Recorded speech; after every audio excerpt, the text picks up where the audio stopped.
What's up, everybody? Welcome to Kinda Funny Games Daily for Monday, March 13th, 2023. Day of the Devil. I'm one of your hosts, Greg Miller, alongside Forbes 30 Under 30, a.k.a. the second best baby blues, a.k.a. New York Times quoted. That's me. At Tim Geddes. It makes me giddy every time you say that, Greg. Oh, what was he quoted? Oh, Pokemon. Yeah. You talked about Pokemon in the New York Times. I had a Pokemon weekend, Greg.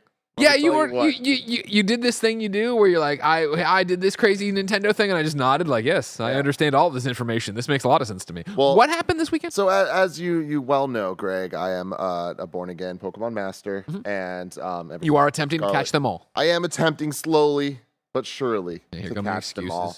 Now, there are no excuses, Greg. No, especially after this weekend. No excuses.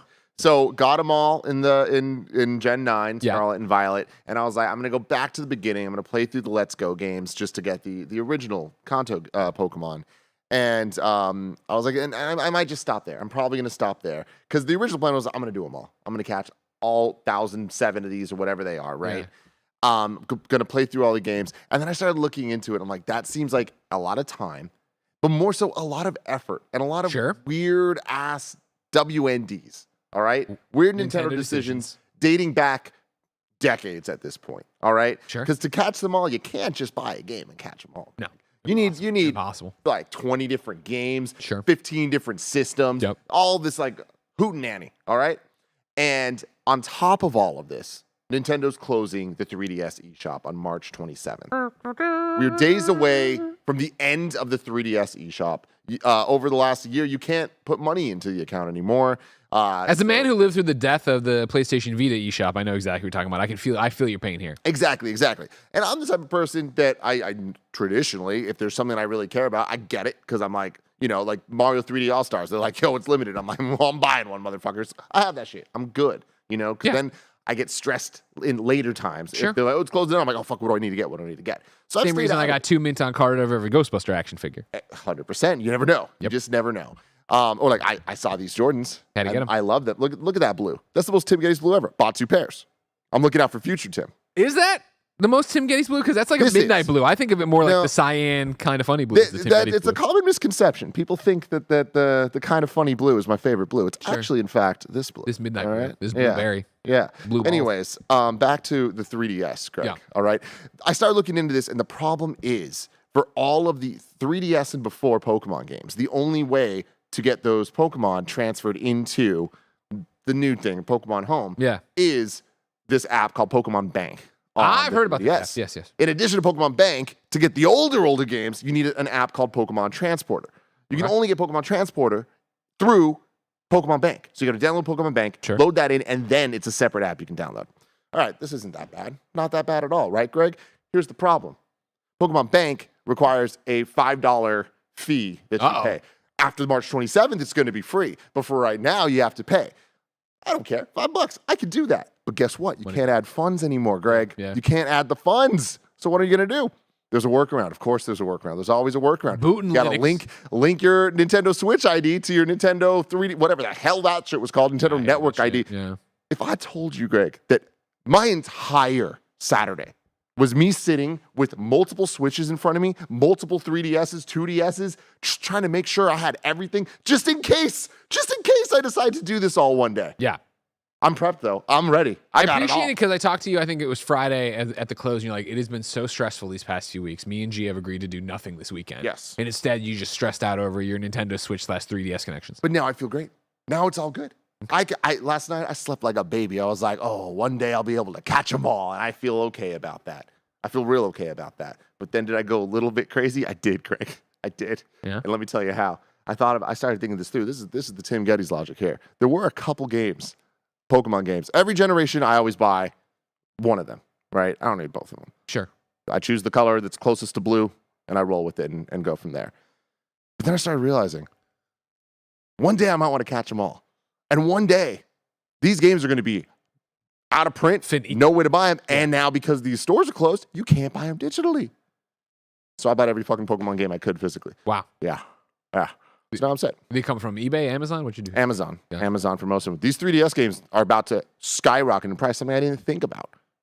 Didn't think about it, Greg. You should think about it now. If there's any 3DS game you want, get it now. It's I'll gonna freaking rise. A long time ago, ladies and gentlemen, I think it was the beginning of 2022, we reported on Games Daily about the stock of GameStop about to get delisted. And at the time I said, this is silly. If I'm not a stock person, I don't know what shit I'm talking about. You should buy this. And then, of course, Reddit stock watch and all the shit, and it went crazy, and you would have made a gajillion dollars. I'll tell you right now, you got a savings account, empty that motherfucker. Buy every 3DS game there is, and then just fucking, when the time comes, you flip them on eBay. You're making money there. You know what I mean? But also, let's be clear, we're not financial advisors whatsoever. This isn't legally pending or admissible in court. Nice try, Judge Shapiro. You're not catching me. I just want you to know that this seems like a good thing. If you went and you bought a lot of Extreme Ghostbusters on, that was a GBA game, but they got to be limited too. Buy that, you're all set.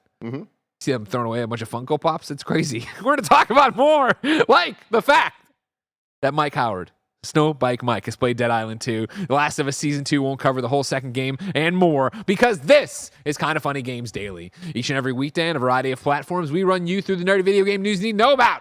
If you like that, be part of the show for free at kindafunny.com/KFGD, where you can write in with your questions, comments, and concerns about the day's news. Of course, you should go to patreon.com/kindafunny. Over on patreon.com/kindafunny, you can get each and every episode of Kinda Funny Games Daily ad-free as a video and in MP3. Of course, you could get dozens and dozens of monthly exclusive shows. You could get Kinda Feudy. You could get the Daily Gregways. You could just have fun and support us and maybe get a merch item and all this different stuff, all on patreon.com/kindafunny.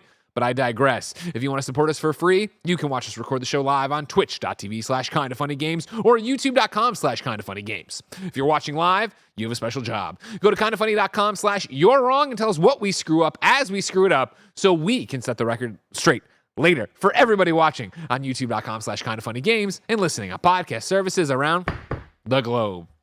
If you wanted another free way to support, use the creator code Kinda Funny on the Epic Game Store or Fortnite on your PlayStation. I was going to say Rumbleverse, rest in peace on your Xbox, but it's gone now forever. Anything that uses the Epic Creator Code, toss in a Kinda Funny, and we get a few bucks, and it doesn't cost you anything. Nice.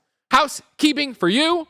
The Kinda Funny Game Showcase returns as a mega stream, 7 hours featuring 14 games 1 week from today. That's right, it is GDC week, March 20th, starting at 10 a.m. Pacific. So no Games Daily that day. We will kick off a 7-hour stream featuring 14 video games, hanging out, having fun, and just partying. We're going to party. We're going to drink. It's going to be like, it's the showcase idea of us using our platform and the amazing studio, the spare bedroom for it. But it's also the old 2015 GDC showcase idea of Patreon, where it's just going to be anarchy. If people just coming, going, we'll friends there, we'll party, we'll have a good thing. Me and Mike are going to play a boxing game. We're going to wear some headgear. Mike, I got to order that still. Don't let me forget. More housekeeping for you. For weeks now, Andy has carried Mike and Nick through the lands between in their seamless co-op Elden Ring playthrough. Join them this Friday as Andy puts his sanity and possibly his health on the line as they try to play all day long with your help during their Elden Ring mini marathon stream. That is this Friday, ladies and gentlemen. Wednesday for the stream, Greg, that's me, and Mike, he's over there, are going to check out the 2 Point Campus Ghost Hunting DLC. Ghost Hunting. There is no busting. This is legally distinct, and I'm very excited. Our Last of Us HBO breakdown for the finale is up right now on the screencast feed for podcasts and youtube.com/kindafunny. And if that wasn't enough, as soon as we end this episode of Games Daily, there'll be a 30-minute break. But then the one, the only, Neil Druckmann is joining us for a Last of Us HBO spoiler cast. You can watch us if you're watching live right now, youtube.com/kindafunny or twitch.tv/kindafunnygames. And if you're later, it'll be up as a screencast podcast feed. It'll be up on youtube.com/kindafunny. Lots of stuff happening today, including me thanking our Patreon producers, Tripod++, Delaney Twining. Today we're brought to you by Honey, but we'll tell you about that later. For now, let's begin the show with what is and forever will be the Roper Report. Time for some news. 6 items on the Roper Report. A baker's dozen. Ladies and gentlemen, the year was 2014. In a small city called Los Angeles, California, PlayStation held a press conference where they said, we have quite a few games to talk about, including one that'll be coming out in the second quarter of 2015. And that game, ladies and gentlemen, was Dead Island 2.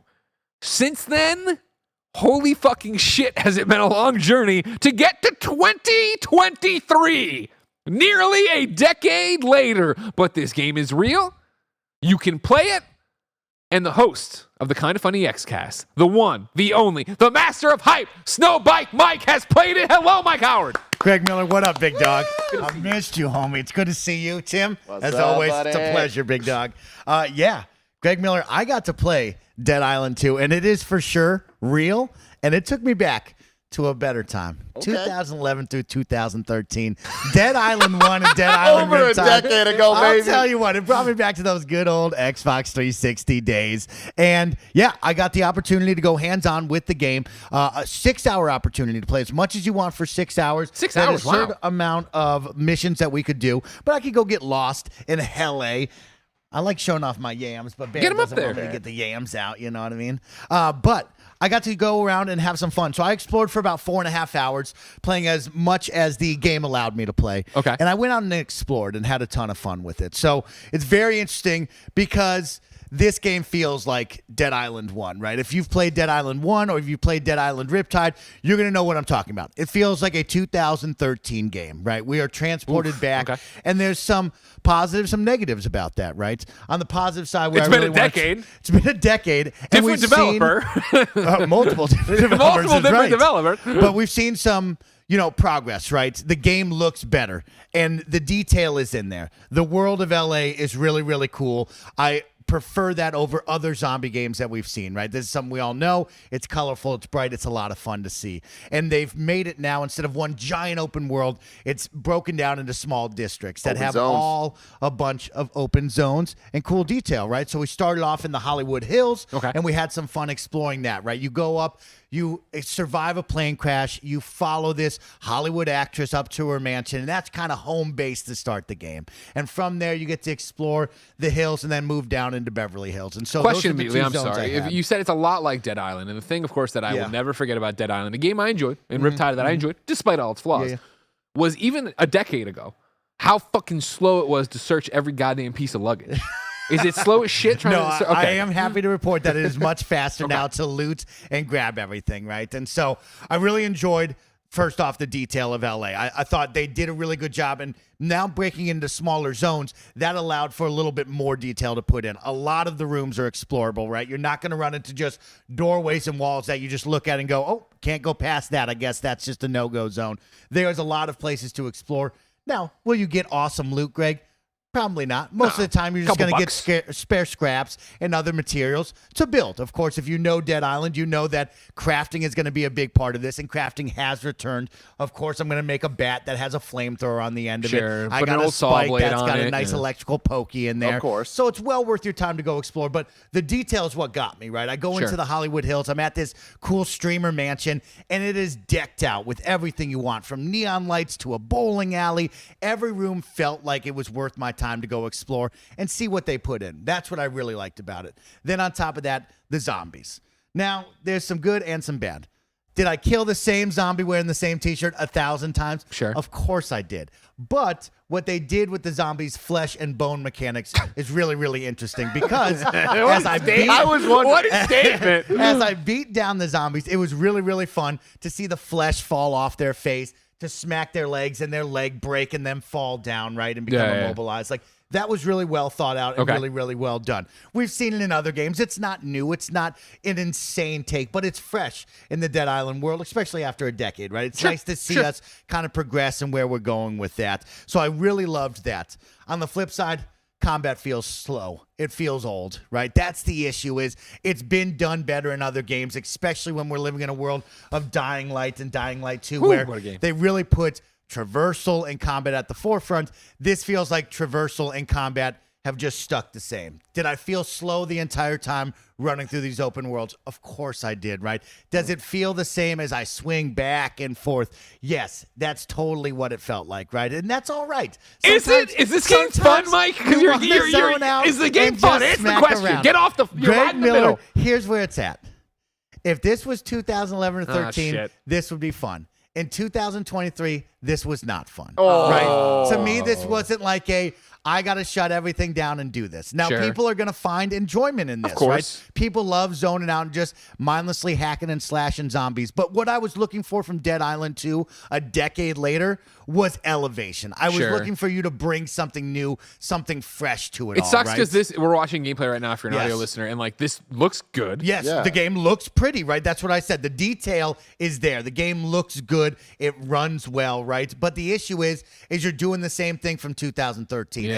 And people are going to like that, right? We just played Dying Light 2, and it's very similar combat, But right? Dying Light's faster. But and, Dying like, Light has the parkour. parkour. It has all these different mechanics in there. So that's This what I should do game- because I'm looking at this and I'm like, man, Yeah. I could go for a game like this. I should just go back and I should do the DLC and everything else for Dying I mean, Light 2. yeah, you should if that's what you enjoy. See, for me, I'm going to play this game because I like LA, right? I love the detail of what was going on here. I'm I a didn't sucker like, for Los I didn't Angeles. like I'm the gonna be drab real. world of I Dying get it. Light. I get what Mike's saying. right? You I see agree. this, and I'm like, I definitely like this world better than the Dying Light 2 world. Yes, exactly. And so that was my conundrum that I was put in while I was playing this of like, man, this feels old. It feels like a 2013 Xbox 360 game. Sure. Like they're not bringing anything super new and fresh, but they've evolved upon the small things, right? The detail that you're seeing, beating down the zombies, Sure. just looks like that. But that's what you're going to do for quite some time in this game. Reading up on it, Did it you- looks like it's going to be a smaller experience, more Okay. about 20 hours, right? Oh, okay. There's 6 different slayers to choose from. So just like in classic Dying Light or Dead Island fashion, choose your favorite character. Each has their own abilities. Each has their own pros and cons. Each are going to bring a little bit different dialogue to it. Also, that's always fun to choose Did you what feel like want. as you like level up, because it's an RPG, right, that it Yes. would get more fun, more fast? So we'll see how that goes, right? So the leveling system is hidden behind a flashy card system, which it's still just a skill tree, but now we've just put cards Okay. as the choosing of your Everyone skills, loves right? that. Everybody likes to. They're playing with ways to elevate a skill tree, and I appreciate that you put a little set dressing on it. But you're going to have a skill tree that will be broken down into different parts, right? Your basic skills will have certain cards you can put in, and you can choose up to 5. Then there's the next level and the next level, right? All the way going up to the biggest and the baddest. And so you'll put different cards on that will make your playstyle a little bit different, right? And have some fun on that. But really, it didn't seem like anything was moving faster or the combat was getting anything Okay. different. The characters, once again, are going to make you roll your eyes, right? I ran into the social media influencer and they said, oh man, I'm not getting enough followers on my live stream. Do something crazy. And the do something crazy was kick the zombie off the roof. All I did was just kick a zombie 10 I got a times. And it million was not likes. exciting in any way, shape, or form. Oh my gosh, light these zombies on fire. There's 3 fire pits around you. You kick them into the fire pits. Not really exciting on that one, right? So that one stunk. You had another one that was reminiscent, of course, Zombieland, right? With the Bill Murray scene. Sure, yeah, yeah. There's some old wash-up actor. He's stuck upstairs with his rifle. He's like, hey, young blood, come help me out. I'm too tired to get down the stairs. And you beat up 5 zombies, and then he goes, okay, cool. I'm going to bring down my electric chair. You kill 5 more zombies, and he makes it, right? And so that makes you smile and have a little bit of fun. But what they were promoting was like, wacky, wild characters that you're going to be blown away with. And none of them felt like that. And Got sure, it. it's only the first 4 hours, so maybe we'll be introduced to more of that. But No, none of you them were won't like, oh, wow. They're wow. not gonna. If they're not bringing the heat in the first 4 hours, that is what the game is. And so, yeah, it's like this weird blend of like, there are a bunch of games in this genre, right? The hack and slash open world zombie slaying game that you could find right now and go play.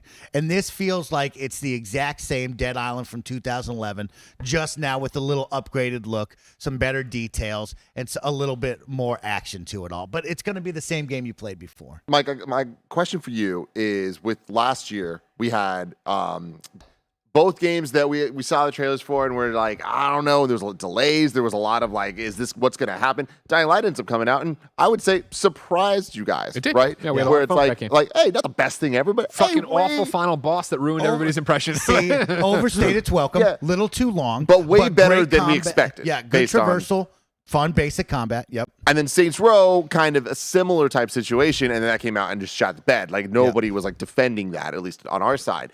Where do you think this one's going to fall closer to? This is going to be higher than Saints Row, less than Dying Light 2. I think people will enjoy the world and the detail like I'm talking about, but I think people will play after 20 hours going, man, this is some kind of slow-moving game, basic combat, right? And that's fine for people, but I'm not taking serviceable. I'm looking for good to great. Right. And I think that's where I fall on a lot of this. I think a lot of people will look around and go, that's good enough. Or, yeah, that got the job done, right? But I'm looking for something a little bit more. It's 10 years later.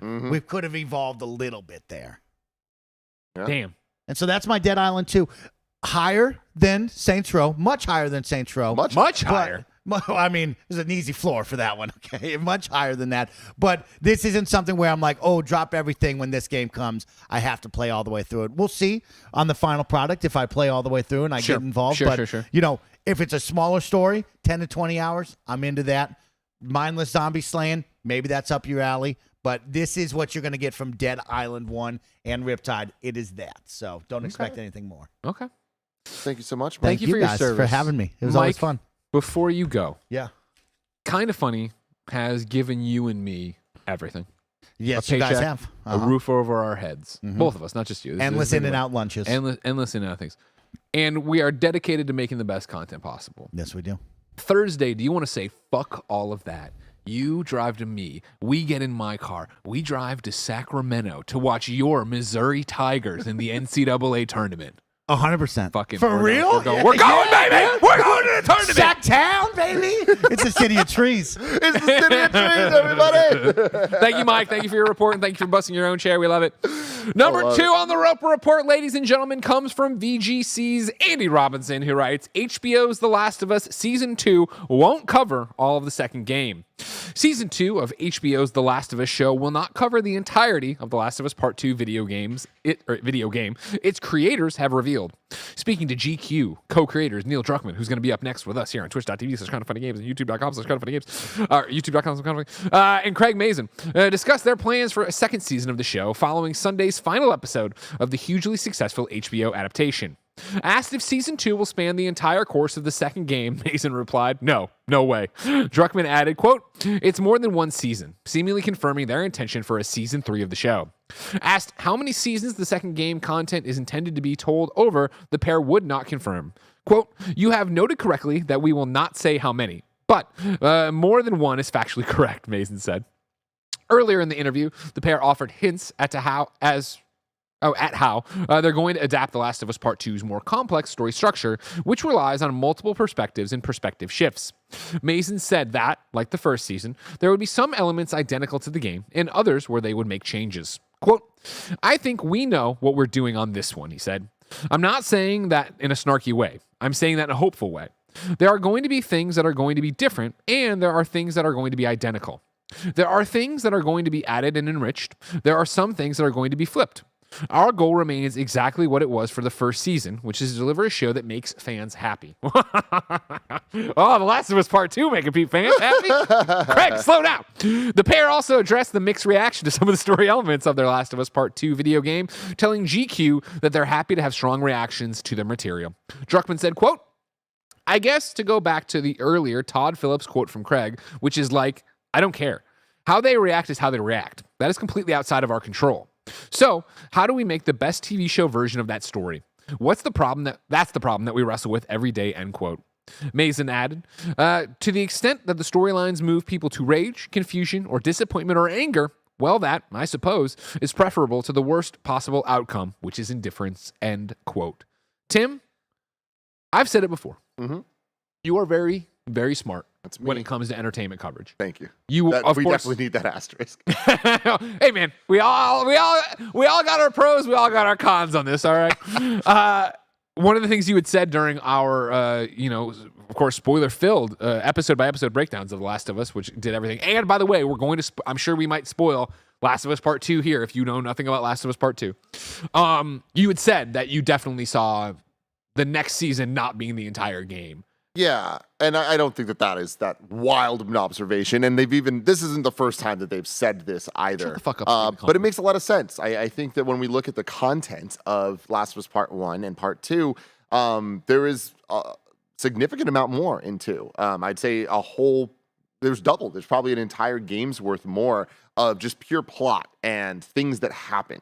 And Season 1 has shown us that they can change things or adapt things, tighten things up, kind of expand on others, and I expect them to continue that with this. I I had hypothesized that they'll split the second game into 2 seasons, and I definitely think that there is not only multiple natural like breaking points that could happen at, whereas part 1, you could have done it. Like, it's not like it's impossible, but you could have turned it into 2 seasons. But I think that the choices they made at the end of the day were the correct ones of let the moment speak for themselves about the connection between Joel and Ellie and the world and their connection to the world, and kind of having these every episode be so focused in what it was trying to do different than the ones around it, while also adding to the 9-episode arc that we got.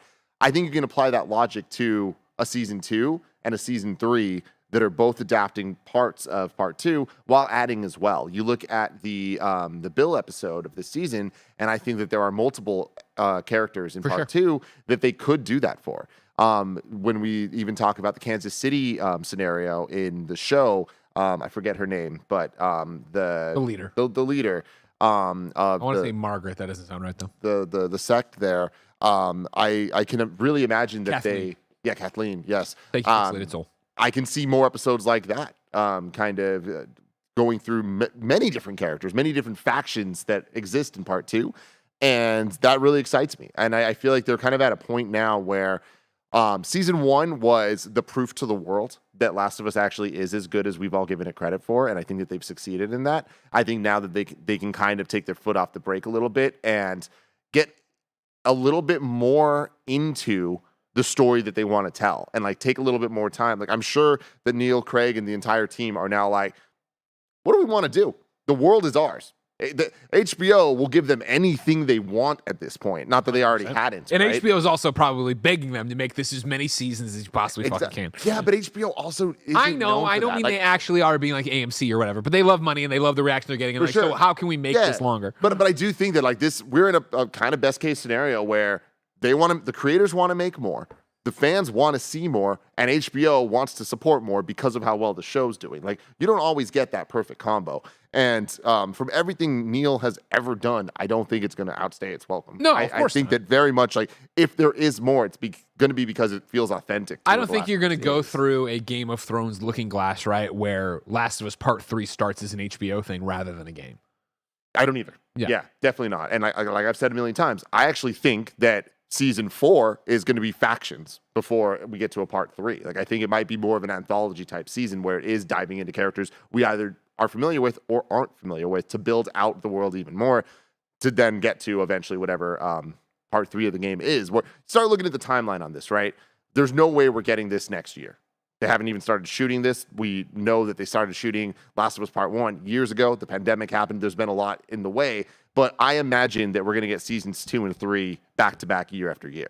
You think they film at the same time? I don't know if that maybe parts, but I think it'll be less at the same time and more just like traditional TV is done, where it is kind of like segmented, but like with the understanding of it'll definitely be written closer together. The pre-production stuff I think is going to move a lot faster, and because of the characters in the worlds, we know that a lot of the characters are going to be throughout a lot of the story for, you imagine, both parts of the season. So I think that we're looking at a late 2024, early 2025 season 2, and then 1 year after that, the season 3. By then, factions will have been out, the game. So Don't get ahead of yourself. I've heard that before. I mean, I believe it, though. I'm kidding. Yeah, and I think that with that, we don't know what that looks like, but they've talked so much about the ambition of that game and like how it's going to meld story and multiplayer. Like, my gut tells me that that's going to be the type of game that Tim Geddes has to play. And that's saying a lot because that multiplayer stuff is not for me, but I think that it's not going to be, oh, well, Titanfall had a story, Titanfall 1.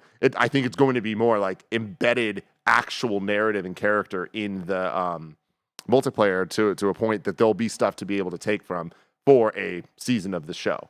And then eventually Last of Us 3 is happening. Of course. And I imagine we'll get it, I don't know, by 2028.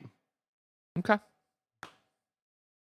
Exciting, man. I love it. We're living My in a great question for time. you is, Barrett shakes his head. He says 2028. You don't buy Barrett?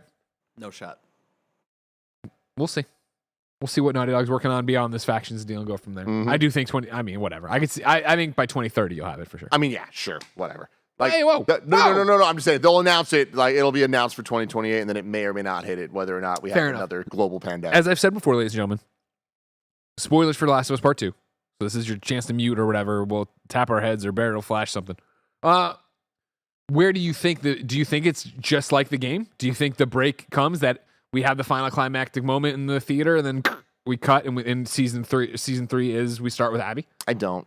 I struggle to think that they would do that because I think that we already saw how much people hate Abby. Yeah. So if you do you want to go through that in that way and like do you want to for an entire season make her look like the devil to then give us a season where we like switch over to her? I think it'll be a little. It'll take the. I was saying this in our screencast for the finale that you can check out on YouTube.com/KindaFunny. But I really appreciate how they played with the structure of the season of The Last of Us show, and it really gave it a unique identity.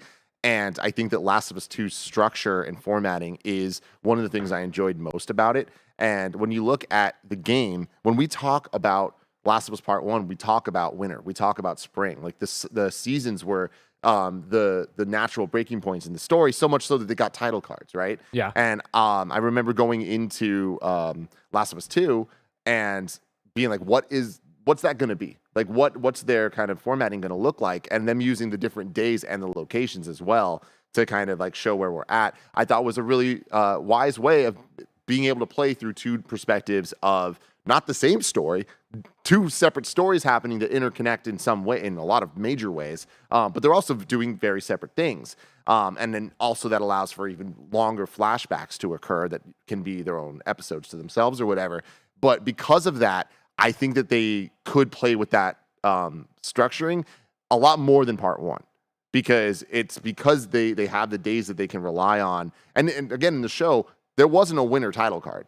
It just happened. You know, like they didn't structure it that way. Yeah. They were able to do it differently. I think the show can work the same way where they, for season 2, can take different bits and put them together. I think we'll get a much more mixed throughout season 2 of the show before going into season 3. Interesting. What do you think?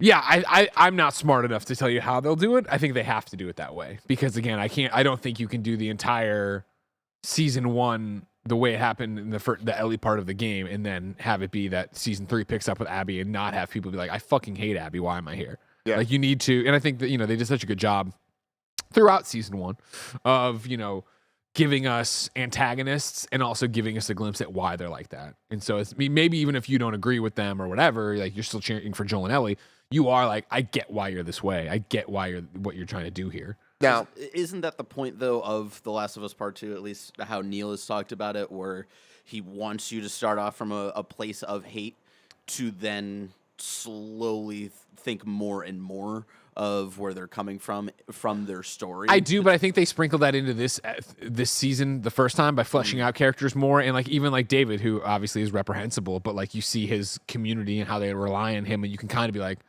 I can see why you're eating people, I guess, or what, you know what I mean? Like, and I'm not justifying it, but I'm saying like they gave you those windows. I think it would be hard to go this way with Last of Us Part 2 and have it be that we don't understand what Abby's motivation is and why she's like this. Yeah, and to Barrett's point, just the devil's advocate of where we're driving at here is I do think that Abby, like us not liking Abby or being against her because of what she did to characters we love so immediately, I think is the point of Last of Us 2, and us hating her and then eventually like, wait, do we hate Ellie? Like that whole thing is like the point. So I can imagine them keeping the point. Like I do think there's a world where season 2 and 3 of the shows are the exactly the same plot wise and pacing wise as the games, because I mean, why are we going to treat TV watchers as like dumber than gamers? They didn't, and sure, there was a lot of people upset about it, but there was a lot of people that weren't upset about it, and because they committed, it made a very special piece of art. I can see Neil and Craig being like, yeah, we're going to do that, and that's where the HBO might push back, but that's all hypothesizing. Like if they commit to their vision, I think it could be extremely powerful for my thought on that. And again, I don't know shit, right? I don't create award-winning video games or shows, as I'm sure the show will clean up fucking season 1 of the Emmys and stuff like that. But my thought there would be that I'm not exactly using it. I know this gets thrown around a lot. I know we've talked about it before and stuff, but I kind of go back to the Negan showing up in The Walking Dead, where it is like TV is much more disposable. Even though it's not free HBO, it is. You don't think about what money, the sunk cost of it is. So I could see it be that you go all the way. I hate Abby, and then we get to a season like this season's all about Abby, and people are like, oh fuck that, I don't want to, like I don't need to. Video games. By the time we got to that point, what, you're 12 hours in, 8 hours in, we're gamers. We want to see what's up. We know who Naughty Dog is. We want to see this story and yada yada yada. Whereas I feel like if you got there into in a show, I could see more people being like, oh no, I'm good. Yeah. I don't know. I mean, I think that's the type of brave commitment that makes The Last of Us special. And again, I don't think they're going to go that way, but I wouldn't be shocked if they did. Of course, me neither. And I think that like looking at the game, it's impossible to translate gameplay to TV perfectly. Like that's why they're different. And I think that playing as Ellie in Winter, it felt so special in the game. And then you watch it, and when it's the episode is from Ellie's perspective, it doesn't feel the same as that. Like it's special for what it is, but it's not as like or into it in a way of just like, oh wow, I am now this new character. And I think that playing as Abby does that, and playing as Ellie, especially in the second game, like the amount of time you are the avatar or they're the avatar for you playing, I think it bonds you differently than TV just can't do that. So because of that, I expect that they'll sprinkle in the story elements to make us a little bit more like who's right, who's wrong. Because season 1 did such a good job of fleshing out characters, like even like Sam and Henry, even Kathleen, all these things. It's like it built the world out in a way that everyone is bad and everyone is good, and that's not the point. And so I think that they've already set Abby up way better than the game could have with our understanding of the language of the show. I'm a stupid moron, as I've said multiple times in the show. If anything, I could see it's that the start of season 2 is very much part 2. And we go through and blah, blah, blah. Because I think you need that fucking insane, awesome moment of, right, I'm telling you, this is my brother Joel, and everyone looks up. Because I think about, I got chills right there. But like on an HBO show of whatever, and what Pedro Pascal being like, y'all act like you know us or something. That's because we do, and they shoot. Yeah, that's the premiere. Oh, that's the premiere, you think, right there? Oh, okay. But I could see it being, I wouldn't say it's a premiere. I think when they want to ease us into it a bit more, because we got to introduce Dino, we got to get a whole bunch of things going on, blah, blah, blah. Anyways, though, stick with me. I think you do that, and then, we get the death of him, and then I wouldn't be surprised if either the next episode or we give the episode to Morn and Ellie hugs the jacket and goes through the house and all that, and the episode after that, that's when you do the flashback episode of Abby. And she's hanging with her dad or whatever, and then it comes and we get introduced early of like, oh, like this girl is the doctor's kid and Joel killed the doctor, and that, like, to give us an early like, hey, this is why she did this, so you understand early on. You can still not like her, you can still not be, but like whatever. Yeah, but that's what I don't know what the fuck I'm doing. Yeah, there's a reason Neil doesn't call me for advice. But again, I think that makes sense. And again, at the end of the day, they have proven to me that, like, time and time again, that their vision is right. They know what they're doing, and they're going to deliver, and they're going to be able to deliver it in different mediums. And I can't wait to see how they adapt 2, because me too. 2 is such a special story to me, and like filled with such amazing characters. And if they can do for Last of Us Part 2 what they did for Part 1, we got an all-timer on our hands.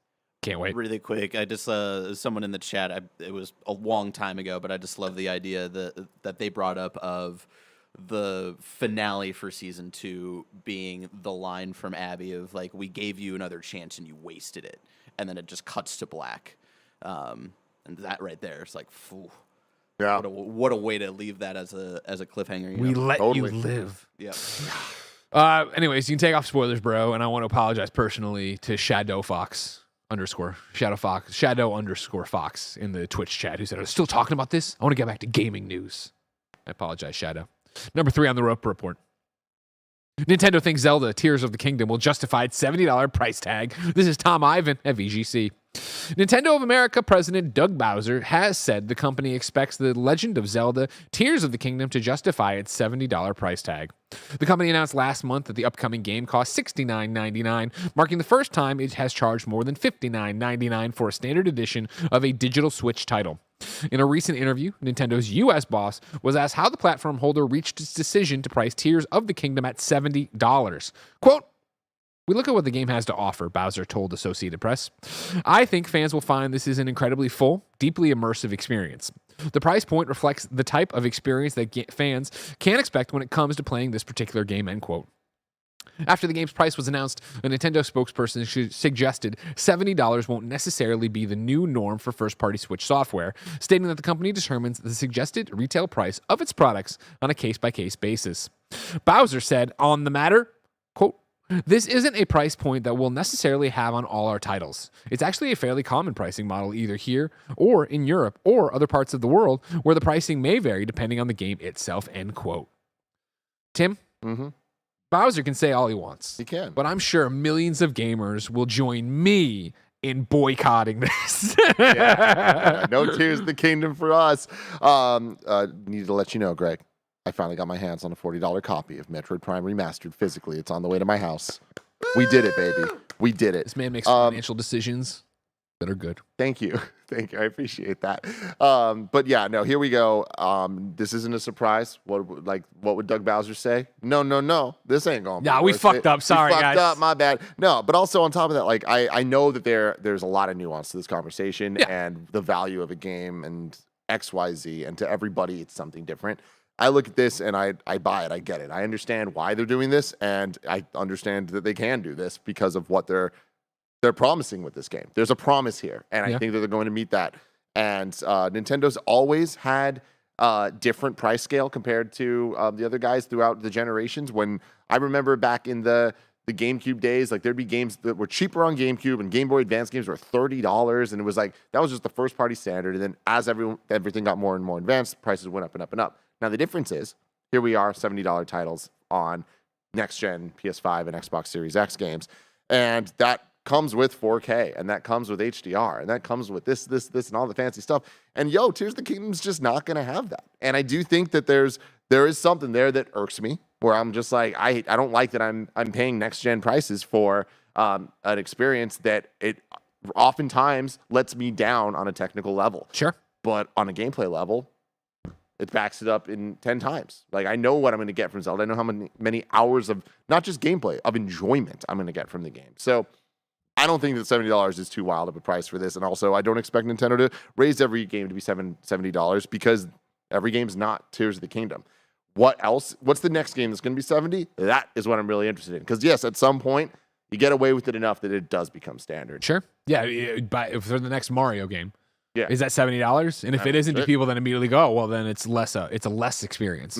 I got hundreds of hours out of Tears of the Kingdom, but this is a cheaper game, so clearly this is a budget game, and this is when what does the narrative get wrapped up in that? Yeah, it's funny with as we've gotten just more and more online and more social, and everybody's opinion is equal and matters and all this shit. Like, you look at it, and the idea of like time to money value is just such a conversation. And like, if something has a short runtime, it's lesser than. Like, you look at it, you're just like the amount of people I've seen being like before they even saw the episode, how are they going to fit the entire finale into 45 minutes? It can't be as good. It needs to be double length or whatever. Well, they pulled it off. Could there have been more? Sure. But like, they pulled it off in the 45 minutes. Like, runtime is not an indicator of the quality of something. And anytime a Marvel movie's runtime comes out, people are like, oh shit. Like, it's how, or episode by episode of Disney Plus, like how hung up people get on this shit.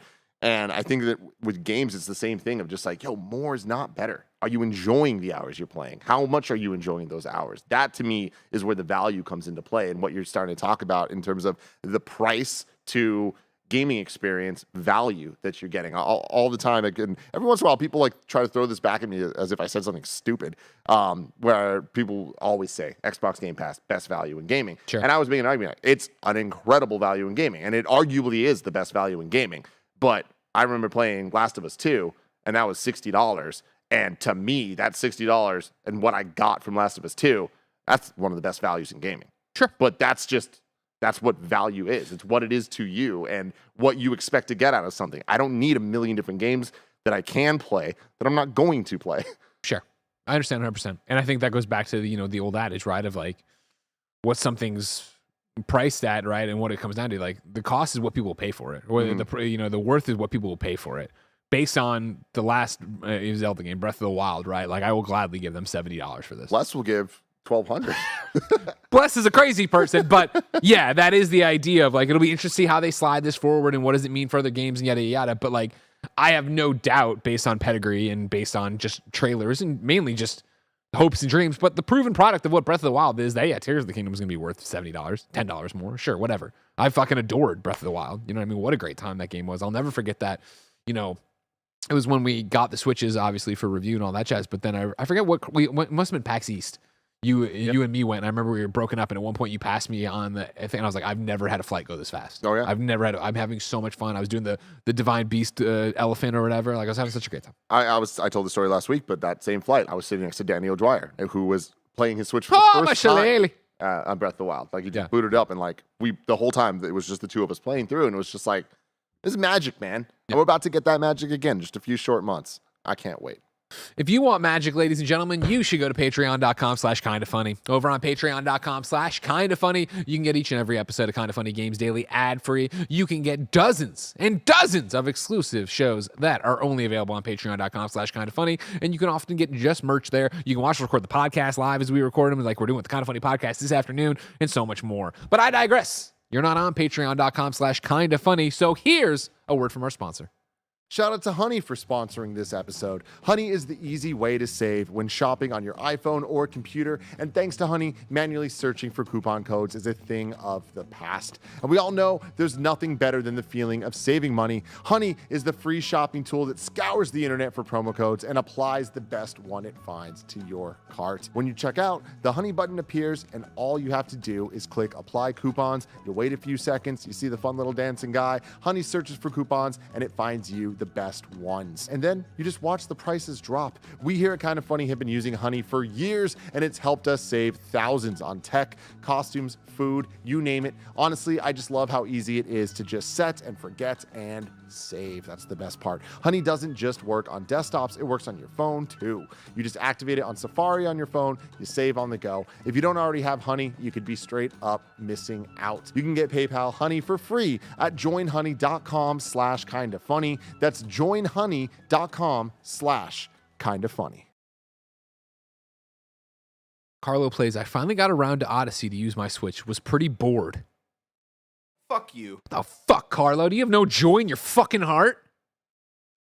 Jesus Christ. I have no other words. Everyone's different, man, and I don't understand that. Yeah, and some people don't deserve it. Carlos, send me your Switch. You don't deserve it. We're going to find somebody from the audience who deserves it more than you. The Switch relocation program. You're fucking sickened me. God, that was such a failure. Remember that? God. I hate the Vita had no games. All right, cool. Send me your Vita and we'll give it to people who want to play it. Well, I'm not going to do that. Get the fuck out of here. You know what I mean? Ladies and gentlemen, let's move on to number 4 on the Roper Report. Over at IGN.com, Kat Bailey reports Xbox confirms it won't be on the E3 2023 show floor. Xbox has confirmed that it will not be on the E3 2023 show floor, but signaled support for E3's Digital Week by confirming that it will be co-streaming the event when it kicks off on June 11th. In a new statement, an Xbox spokesperson told IGN, quote, "We can't wait to host our Xbox Game Showcase on June 11th, and we'll share more details later. We also look forward to co-streaming our event as part of E3 Digital and will not be on the E3 show floor," end quote. IGN first reported that Xbox, PlayStation, and Nintendo would not formally be taking part in E3 2023. Nintendo has since confirmed that it will be missing E3, while Xbox previously announced in January that it would be, quote, returning to Los Angeles, end quote, for its own event.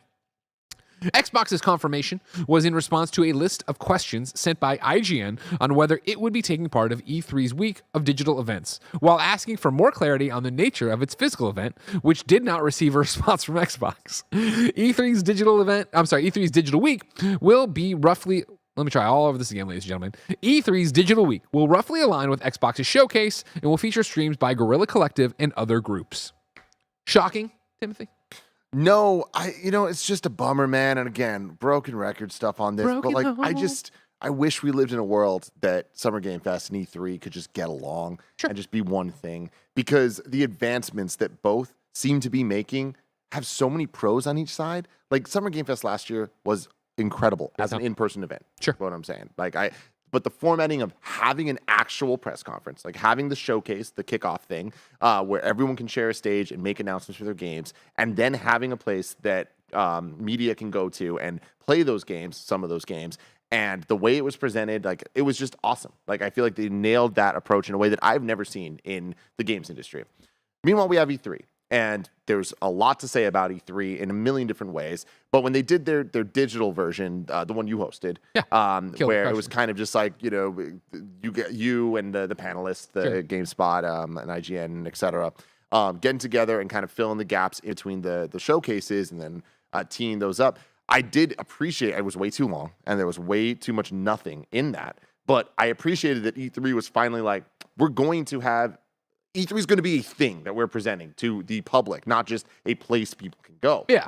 And that was a great idea. It just, because things were being pulled so much and everyone's like, oh, me too, me too, me too, me too, it just got too much and turned into nothing. Now we're at this point where E3 is making its physical return. And it's so easy to clown out. And it's looking at like, Xbox isn't there, Nintendo's not there, PlayStation's not there, what's going to be there? And that is such a valid question. Then on the flip side of that, though. God, it's the Embracer Group. Straight up. And Greg, we've been to so many E3s. We've seen it change and ebb and flow throughout the years. And we've seen the booths get bigger, get smaller, that what booths were change, what is even there change, all of that. Yeah.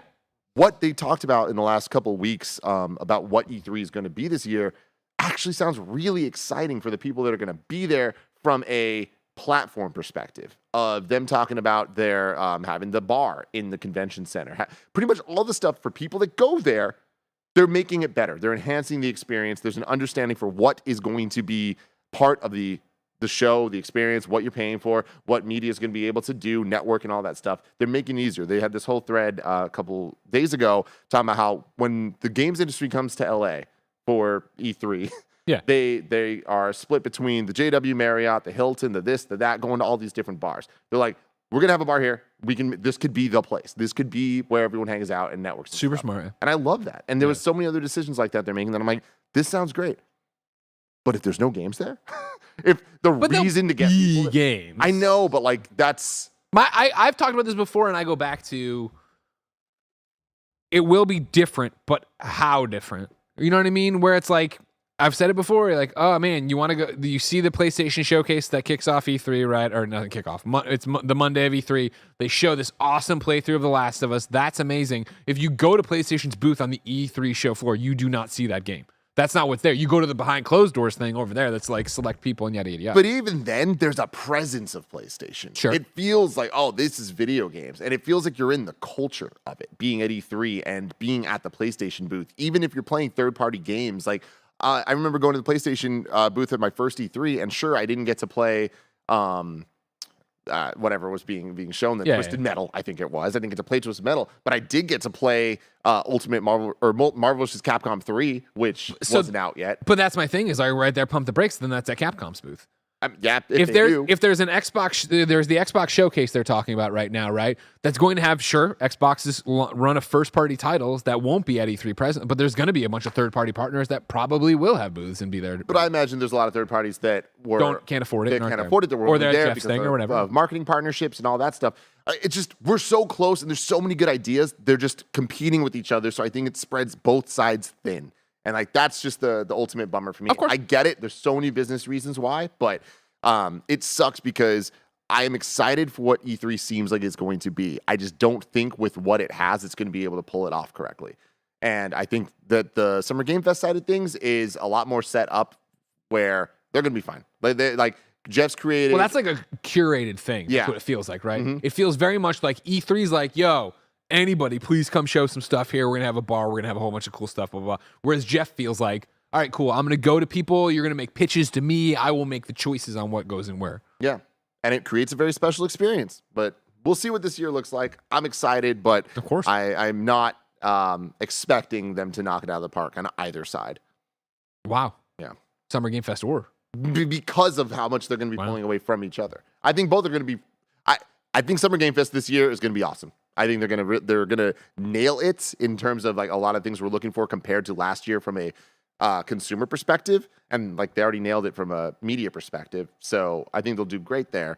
But I just think that it won't be able to reach the heights that it could if people just work together. Okay.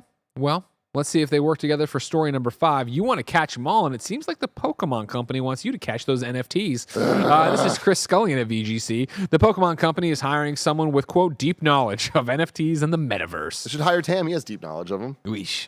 The Pokemon Company International has posted a new job listing looking for someone with blockchain, NFT, and metaverse expertise, among other skills. The listing, for a corporate development principal, describes an instrumental role in the company's president and corporate development office. The office has a number of responsibilities, one of which involves advising Pokemon Company president and the executive leadership team on long-term strategy direction of the company. The role's duties include, quote, leading the identification, assessment, and execution of investments, strategic projects, and partnerships to support the company's long-term growth and monitoring and assessing technology and market players and trends in gaming and media entertainment, end quote. Oof. Under a heading titled, what you'll bring. The job listing states the preferred candidate will, among other things, have deep knowledge and understanding of Web3, including blockchain technologies, NFT, and or metaverse. It also adds that they should be deeply connected to a network of investors and entrepreneurs in the technology sectors above Web3 and metaverse, end quote. It's so bizarre to me that it seems like the NFT metaverse stuff in the gaming sphere for a lot of the Western devs has like they've gotten the hint, and I feel like at the very least like the social response has like scared them, where the higher ups are like, whoa, what's that? People are upset, like, hey, we got to change this, we got to stop this. Yeah. And it seems like we look at this side and the Pokemon Company, we've even heard Nintendo in some ways separate from Pokemon Company, and then Square, all referencing NFTs in some way that sounds like, oh, we're gonna get something from this that is unfortunate for us as gamers, but good for potentially. I don't even know that's good. Good sounding to the board members over there. Good for the bottom line. Yeah, potentially, but we haven't seen that actually come to fruition on the gaming side, at least so far. So it's what this ends up happening or ending up as. I don't know. I don't know if it even happens. I think that there will be a reckoning soon enough. Like we've been seeing of this stuff kind of just being like, no. And there's not an audience for it. So Pokemon has found ways to succeed in many verticals, and I wouldn't be surprised if they found some way to make this work for them. I am not interested in this. Oh, of course not. Yeah. So, we'll see. I'm right there with you. You kind of said everything, right? Of just like, it was interesting to see this kick up and then die out. And have like DICE not have a big NFT presence at all, like versus the year before where people were so Web3 and trying to have these conversations to figure it all out. It'll be interesting to see what happens, but it seems like, yeah, for the most part, people have gotten the hint of like, oh, this isn't doing what we thought it was going to do, as it went, was gangbusters this time last year, but then quickly faded out as it went to being a fad. So we'll see what it is and see what they do. But obviously, I know you'd love to go buy a Pikachu. I know. I'd be interested in a Porygon. Yeah. Yeah. No, I wouldn't buy a fucking Porygon. I just get a JPEG of him. I got him. Number 6 on the Roper Report. 6th and final on the Roper Report. Stalker 2 Studio claims it's been hacked by Russians and asks players to ignore leaks. This is again Chris Scullion at VGC. Round of applause to VGC. Crushing today's Roper Report. Always, dude. The Ukrainian studio behind Stalker 2, Heart of Chernobyl, claims it's been hacked by a group of Russians. In a statement posted to the game's official Twitter account, GSC Game World claimed that, quote, a community from a Russian social network hacked into its accounts on a collective work with images application and is threatening to hold the data ransom. Hold the data to ransom. According to the studio, the attack may result in hackers leaking images and potential spoilers from the game. As such, it is asking players to ignore any images or videos that leak ahead of the game's release. Quote, they are threatening to use the obtained data for blackmail and intimidation, the statement reads. This is not the first attempt to hack or leak our data, including personal information. We have been enduring constant cyber attacks for more than a year now. We have faced blackmail, acts of aggression, hacks, attempts to hurt players and fans, and efforts to damage the development process of our reputation of our company. We are a Ukrainian company, and, like most Ukrainians, we have experienced many things that are much more terrifying. Destroyed houses, ruined lives, and the death of our loved ones. Attempts to blackmail or intimidate us are completely futile. It adds, in the event of any leaks, we ask that you refrain from watching or distributing information about Stalker 2, Heart of Chernobyl. Outdated and work-in-progress materials may dilute the impression of the final idea that we have put into the game. We encourage you to stay patient and wait for the official release for the best experience possible. We believe that you will love it, end quote. Wow. Fuck yeah. GSC man. Game World, go get them. What an unfortunate story, dude. It's just such a sad state of affairs, and for them to have to be in this position is very, very, very sad and unfortunate, and they're handling it the best they can. Yeah, for sure. And I think, an audience would rally behind that message. Yeah. I mean, yeah, for the most part. Well, I mean, their audience. Their audience, yeah. Yeah. The dickholes on the internet want to be a bunch of dicks, fine. But I think it's like if I was a Stalker 2 fan or I was really anticipating that game and you put out this kind of thing, I'd be like, okay, cool. Yeah. And I'm running like a Stalker 2 fan site. I'd be like, all right, cool, guys. We're not going to share the website. We're not going to share the leak or whatever. God, man. Shitty ass situation. A shitty ass situation that they're handling correctly. We stand with Ukraine, and we stand with not sharing these leaks. GSC, Game World. Tim? Mm-hmm. I'm excited for when Stalker comes out on its own and the audience gets it and they see it and nothing's been ruined, but that day's so far away. If I wanted something more immediate, say what came to the mom and grop shops, where would I go? The official list of upcoming software across each and every platform is listed by the Kind of Funny Games Daily Show host each and every weekday. Yeah. Greg. Out to... What? Out today. I didn't want to say something. Sorry. Just Borrow trauma on PC. What do you got for me? It's funny because like the official list of upcoming software thing, which of course now embedded in my mind forever. Yeah. When we did the Kind of Funny Game Showcase for the first time, I didn't know it. Do you remember that? Yeah. Yeah, it was hard because I was never in that position to Sure. read it, so I just didn't know. Now you know it so well. And now I just know it so well and I remember me and you standing in the streets of San Francisco, and I was the one that had to read that line, and I was just like, "Shit, man, I fucked it up a whole bunch." It's and now we're doing another Kind of Funny Game Showcase. The world Stream. goes around. Stream. It is. I saw a lot of people running with when we put up the initial image, like, oh, they bitch about these showcases being so long. Now they're going to do one for 7 hours. Like, I don't yo, understand. motherfucker, it says stream. What do you mean? It's going to be? It's not going to Fucking be. reading comprehension, man. All right. Game 310 for the showcase. What It's are a you small talking indie out of you. Rough Justice 84 on PC. I already said Burrow Trauma on PC. Rough Justice 84 on PC. Wu Ji Dao Ren Early Access on PC, Potion Tycoon on PC, Mile High Taxi on PC, and The Life of Delta on PC and Switch. New dates for you. Bedman is coming to Guilty Gear Strive on April 6th. I know nothing about Bedman. Sounds like a superhero I could get behind. Deals of the day for you. Unpacking is $15.99 on the USPSN. Is this Bedman? No, this is Wuji Daoren. Oh, okay. Good art style. Looks like a little indie project. Blanc.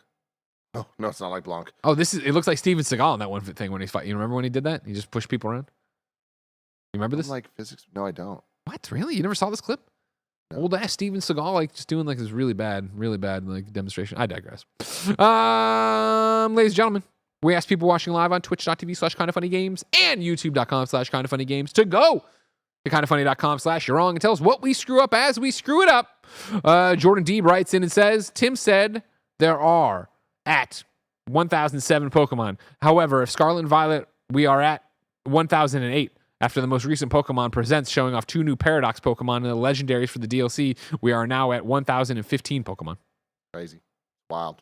Wild and crazy kids. Ladies and gentlemen, that's it. This has been another episode of Kind of Funny Games Daily. Remember, if you're watching live in 28 minutes, and probably a little bit more than that, we're going to go live with our spoiler cast with Neil Druckmann about The Last of Us on HBO. You can catch that live on twitch.tv/kindoffunnygames, youtube.com/kindoffunny. If you want to catch it later, youtube.com/kindoffunny, and of course, screencast podcast feeds. Kind of Funny screencast. You can find it all over the map.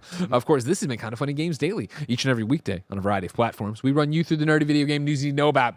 If you like that, be part of the show, of course. You can write in for free over on kindoffunny.com/KFGD. You can get this show ad-free, patreon.com/kindoffunny, where, of course, you can get all sorts of merch, dozens of exclusive episodes, and you can watch us record the Kind of Funny podcast ad-free and live this afternoon. However, you don't got any books, no big deal. Use the Epic Creator Code Kind of Funny when you're checking out the Epic Game Store or playing something in Fortnite and buying stuff. Of course, you can get this show, Kind of Funny Games Daily, youtube.com/kindoffunnygames, podcast services around the globe. No matter where you get it, please rate it, share it, enjoy it. Tuesday, your hosts are Blessing and Andrea, probably. Andrea's still checking if she could do it. She was going to get me a final word today, so maybe mystery guest. Wednesday, Blessing and me. Thursday, it says Greg and Blessing, but me and Snowbike Mike are going to the NCAA tournament in Sacramento, so I'll change that up. Don't worry about that. And then Friday, it's going to be Tim and Blessing. Like I said, if you're watching live, stick around. Snowbike Mike's going to hang out with you while we wait for Neil Druckmann to show up digitally, because he's not in, he's, again, Hollywood Bowl, Tavern on the Green. It's actually New York shit. Fuck. I don't know how to get, just Musso and Frank's all I got for Hollywood restaurants, you know what I mean? The Grove, right, exactly. Ladies and gentlemen, until next time, it's been our pleasure to serve you.